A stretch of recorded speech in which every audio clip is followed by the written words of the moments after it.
తెలంగాణలో ఏం జరుగుతోంది? ఒకవైపు దేశమంతా పార్లమెంట్ ఎన్నికల క్యాంపెయిన్ వైపు వేగంగా సాగుతాం. తెలంగాణలో కూడా అన్ని పార్టీలు తమ అభ్యర్థులను ప్రకటిస్తున్నాయి. ఎన్నికల కోసం పూర్తిగా సన్నద్ధం అవుతున్నాయి, రంగంలోకి దిగుతున్నాయి. ఇలాంటి సమయంలో కేంద్ర మంత్రి కిషన్ రెడ్డి గారు బీఆర్ఎస్ ప్రభుత్వాన్ని వదిలించుకోవడానికి 10 సంవత్సరాలు పట్టింది, కానీ తెలంగాణలో రాష్ట్రంలో కాంగ్రెస్ ప్రభుత్వాన్ని వదిలించడానికి కొన్ని రోజులు చాలు అని అంటున్నట్టు వార్తలు వచ్చింది. మరోవైపు రాష్ట్ర ముఖ్యమంత్రి రేవంత్ రెడ్డి స్వయంగా అన్నారు, నన్ను కూల్చేయడానికి కుట్రలు జరుగుతున్నాయని చెప్పేసి అన్నారు. ఏం జరుగుతుంది? నిన్నగాక మొన్న తెలంగాణ ప్రజలు కాంగ్రెస్ ప్రభుత్వాన్ని ఎన్నుకున్నారు.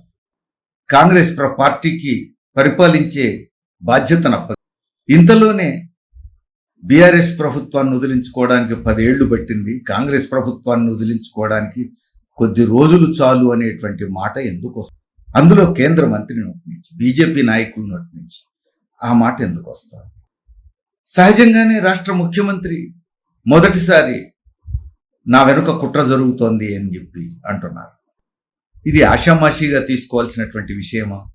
అసలు ఎన్నికలు జరగగానే బీఆర్ఎస్ నాయకులు కొందరు, అటు బీజేపీ నాయకులు రేవంత్ రెడ్డి ప్రభుత్వం 6 నెలలు కూడా ఉండదు అని చెప్పి శాపనార్థాలు పెట్టుతూ వచ్చారు. అప్పుడు 6 నెలలన్నా, ఇప్పుడు కొద్ది రోజులే చాలన్నా అర్థం ఏమిటి?